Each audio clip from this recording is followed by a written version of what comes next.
Haleluya, haleluya. Shalom, saudaraku yang kekasih di dalam Tuhan. Jumpa lagi dengan Om John dalam kata hari ini. Nah, teman-teman, hari-hari ini sedang viral salah satu apologet Kristen yang terkenal di dunia TikTok. Dia bernama Bang RK. Mungkin teman-teman semua sudah pada tahu tentang kasusnya, dan saya melihat bahwa setiap kita harus bisa mengambil pelajaran dari kasus yang menimpa Bang RK ini, teman-teman. Karena sangat miris ya. Terus terang saja saya begitu kagum dengan beliau, begitu banyak belajar dari Bang RK ini, karena kalau dia berdebat itu luar biasa ya. Dia menggunakan data-data yang akurat, data-data yang baik untuk membungkam lawan-lawannya. Tetapi hari ini saya melihat kemirisan, karena saya nonton video di mana istrinya sedang live streaming dan melabrak seorang wanita, dan saya pikir ini adalah sebuah keresahan dari seorang istri dari Bang RK. Oleh sebab itu, teman-teman, kita harus bisa mengambil dua sudut pandang ya, dari Bang RK dan juga dari istrinya. Karena itu penting supaya kita tidak sampai menghakimi Bang RK. Nah, Bapak Ibu, teman-teman semua, saya akan memberikan video. Teman-teman mungkin bisa lihat ini menurut istrinya.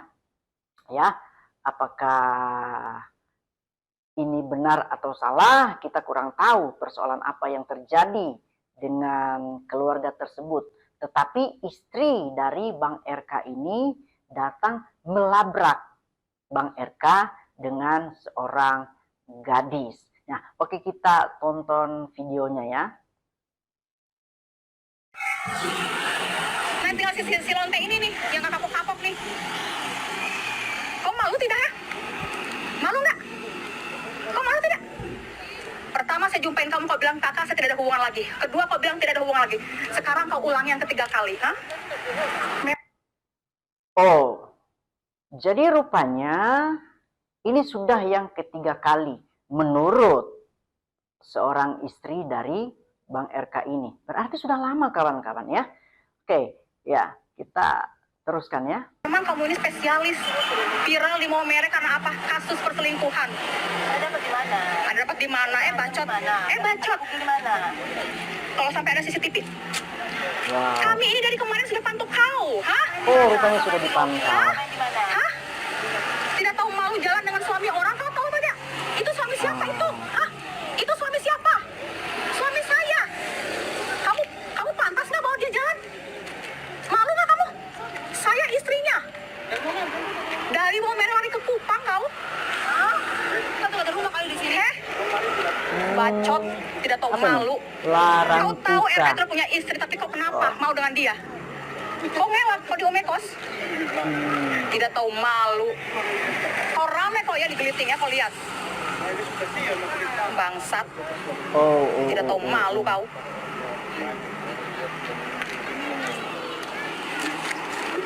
Gak jelas. Setan. Saya udah tahan-tahan 3 bulan ya, kalian ya. Udah 3 bulan, Mama. Oh, udah 3 bulan. Pertama saya jumpain, dia bilang, iya kakak saya tidak ada hubungan. Kedua dia bilang tidak. Ini ketiga diulangin lagi. Nah, jadi kawan-kawan, rupanya menurut penuturan dari istri Bang RK ini sudah 3 bulan dia menahan ya gejolak-gejolak yang ada di dalam hatinya, dan sudah diperingatkan untuk tidak mengganggu suaminya lagi menurut kesaksian dari istrinya ini. Dan saya melihat seorang wanita ini yang ada di dalam sepertinya cuek ya. Ya, kita lihat Saya lagi. memang nih. Nona lebih baik jangan ambil suami Itu orang. sudah. Ambil suami orang tuh bagaimana sudah Pak tuh? Aduh, Mama jangan percaya. Mama, Sudah dapat Oh. tanda sudah dapat. kita sebagai Hei, saya ini istrinya. Kenapa kau jalan sama dia? Ya, Kamu tahu saya istrinya kan? Kenapa kau jalan sama dia? Teman, aduh bacot sekali kau. Tidak tahu malu dasar perempuan lonte. ya. Teman-teman, ya memang kalau kita melihat dari sudut pandang istrinya, ya memang kita bisa berkata bahwa ini adalah sebuah kesalahan ya. Karena biar bagaimanapun Bang RK itu sudah menikah dan dia sudah punya anak. Apapun yang akan dia lakukan, seharusnya dia memberitahu istrinya. Itu kan yang seharusnya kan. Ya. Tetapi di sini lain. Menurut cara pandang istrinya, Bang RK ini pergi dengan wanita tanpa sepengetahuan dia. Maksud saya istrinya Bang RK ini. Dan wajarlah kalau kita bisa ngomong secara manusia ya, timbul kecurigaan, kecemburuan ya. Tapi memang ya seperti itu. Apalagi berjalan dengan orang yang bukan merupakan istrinya. Ini bisa berbahaya atau juga berjalan dengan suaminya tanpa sepengetahuan istri atau suami. Ini juga berbahaya. Itu sebabnya kita harus menjaga diri kita agar tidak terjadi hal-hal yang demikian, teman-teman ya. Oke. Kau di kampung kau lihat, saya datang ke rumah kau ya, kau lihat. Saya tunjukin ini video ini semuanya.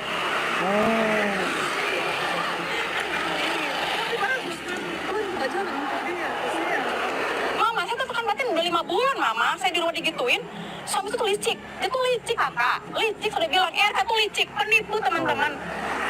Guys, kalian jangan ada yang percaya sama RK. Pelayanan dia tuh semuanya berkedok-kedok. Ya. Berkedok, teman-teman. Jangan. Saya sebagai seorang istri RK, menahan ini sudah lama sekali. Jangan pernah kalian dukung RK. RK itu manipulatif. Hah? Oke. Istrinya ini berkata, jangan pernah mendukung pelayanan Bang RK karena Bang RK ini manipulatif.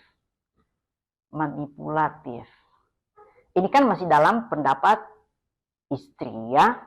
Dan oke lah kalau memang itu dari pihak istri berpendapat seperti itu ya wajar-wajar saja karena ada rasa kekecewaan ya, kemungkinan seperti itu. Tetapi kita kan di sini belum tahu akar permasalahannya seperti apa dan yang terjadi itu seperti apa. Ya, bisa saja ada Bang RK dengan wanita ini ada pertemuan bisnis dan lain sebagainya, kita kan nggak tahu. Tetapi yang namanya juga kekecewaan sudah mengakar di dalam diri kita, di dalam diri istri Bang RK ini, ya pasti akan meledak juga ya kawan-kawan ya. RK manipulatif. Oh, manipulatif. Perempuan ini sudah janji sama saya tidak akan mengulangi lagi. Kedua kali juga. Wait.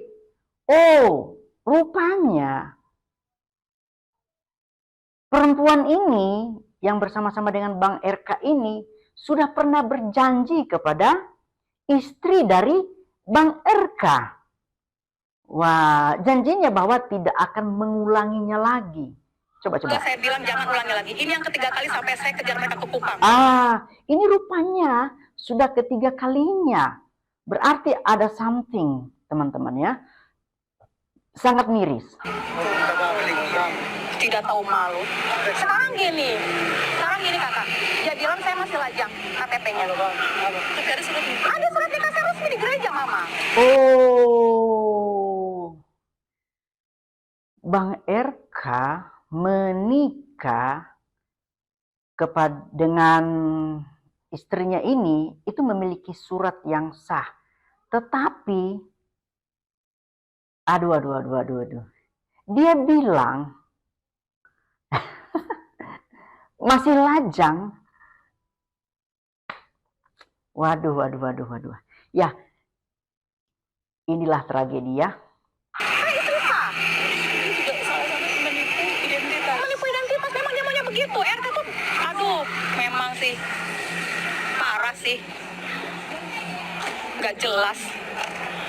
Saya udah tahan ini guys. Rumah tangga saya ini udah 5 bulan guys, berantakan. RK selingkuh. RK KDRT dengan saya. Ya. Wait. RK KDRT juga. Wah, komplit bener ini persoalan. Ya, teman-teman. Ya, kita bukan mau mencampuri urusan keluarga dari Bang RK. Tetapi dengar baik-baik, ini harus menjadi pelajaran berharga bagi kita semua yang akan berkeluarga. Kalau kita hidup di dalam keluarga itu memang ada masalah, ada tantangan, ada persoalan, ada pergumulan, tetapi kita harus membicarakannya secara kekeluargaan. Ya teman-teman ya. Oke. Cuma saya diem. Bahkan dengan kasus Putri pun itu betul adanya. Cuma saya counter dia. Oh. Bayangkan guys, dia pergi dari rumah tinggalkan saya dengan anak. Kami di hutan, RK tinggalkan saya demi perempuan ini guys. Sakit guys. Sakit. Sampai saya datang dari Maumere ke Kupang tadi pagi pakai pesawat. Bayangkan teman-teman. Bayangkan itu. Saya istri saya RK tapi dia bisa jalan dengan perempuan yang bukan istrinya tapi bilang teman. Oh.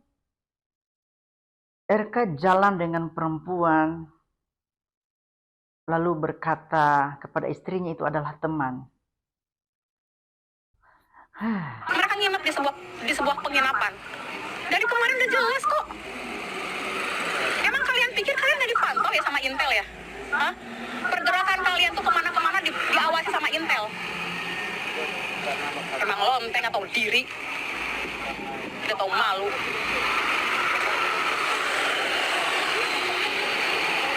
Si RK kabur guys, dia malu. Oke, Bang RK ini kabur. Menurut istrinya dia malu. Ya memang ya, kalau kita berkaca dari kejadian seperti ini, pasti itu akan malu. Kenapa? Karena Bang RK itu adalah seorang apologet Kristen yang cukup terkenal ya di dunia pertiktokan. Bagaimana dia berdebat dengan saudara-saudara Muslim, ya dia begitu bersemangat dalam mempertahankan, membentengi tentang ajaran-ajaran kekristenan dari serangan-serangan orang-orang yang non-Kristen. Dan saya pikir dia adalah salah satu apologet yang cukup baik lah. Tetapi dengan kejadian seperti ini, kita bisa lihat ya, apakah masih pantas seorang apologet masih bisa berapologet lagi ketika terlibat dalam kasus seperti ini. Ini kan menjadi tanda tanya bagi kita kan, kawan-kawan. Pokoknya teman-teman kalian semua jangan ada yang dukung RK. Jangan ada yang support dia lagi. Uangnya dipakai untuk selingkuh dan booking kamar di hotel. Nah ini perempuannya nih, kurang ajar. Sudah tahan-tahannya 5 bulan ya. Udah kakak biarin aja kak. Biarin emang harus kayak gini jalannya. Biar kapok mama, biar jangan selingkuh. Baru RK bilang saya selingkuh dengan Cina, itu dia karena malu. Dia fitnah saya, memang dasar biadab si RK. Oh. Kalau saya... Jadi Bang RK juga menurut istrinya ini pernah menfitnah istrinya selingkuh dengan orang Chinese. Tapi tidak ada bukti ya. Oke ya kawan-kawan ya. Kalau selingkuh nggak mungkin saya kejar dia ke sini. Memang licik sih dia. Nah ini videonya sangat panjang teman-teman ya. Karena kebetulan saya menonton. Dan saya melihat bahwa ada yang salah dari keluarga ini. Nah, itu sebabnya saya mau beritahu buat kita semuanya bahwa begini loh. Salah satu strategi setan di akhir zaman adalah menghancurkan keluarga. Saya ulangi sekali lagi, salah satu strategi setan di akhir zaman adalah menghancurkan keluarga. Kenapa harus keluarga? Karena keluarga yang pertama itu bicara tentang generasi. Ya, kalau keluarga hancur, generasi juga akan berantakan. Kecuali kalau bertobat dan berbalik kepada Tuhan. Yang kedua adalah kenapa harus keluarga yang dihancurkan oleh setan? Karena keluarga adalah tempat pencurahan berkat-berkat Allah. Jadi di dalam keluarga itu Allah mencurahkan berkat-berkatnya kepada keluarga yang takut akan Tuhan. Yang ketiga, mengapa setan mau menghancurkan keluarga atau iblis atau roh-roh dunia ingin menghancurkan keluarga? Karena keluarga adalah tempat pelatihan tentara-tentara Allah. Ingat bahwa keluarga yang kuat, keluarga yang hebat, itu karena di dalamnya ada tentara-tentara yang tetap berjuang dengan imannya yang teguh kepada Tuhan. Dan ini iblis yang tidak suka dan senang akan hal ini. Yang keempat, mengapa setan atau roh-roh dunia, roh-roh kegelapan ingin menghancurkan keluarga?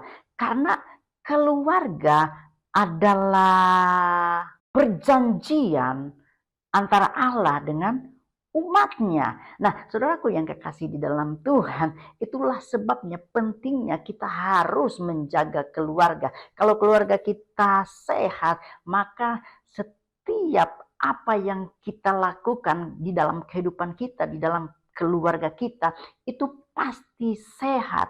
Itu semuanya baik. Itu semuanya indah. Tetapi sebaliknya ketika keluarga kita melakukan hal-hal yang mendukakan hati Tuhan, itu akan berdampak buruk juga terhadap keluarga. Salah satunya adalah perselingkuhan. Nah, dari kejadian Bang RK ini kita bisa melihat bahwa Tuhan begitu mengasihi keluarga Kristiani. Nah, saudaraku yang kekasih dalam Tuhan, mungkin ini juga saran buat Bang RK. Lebih baik selesaikan dengan cara kasih Kristus. Ini lebih bagus, saudara RK, karena saya melihat engkau adalah seorang apologet yang dipakai Tuhan luar biasa.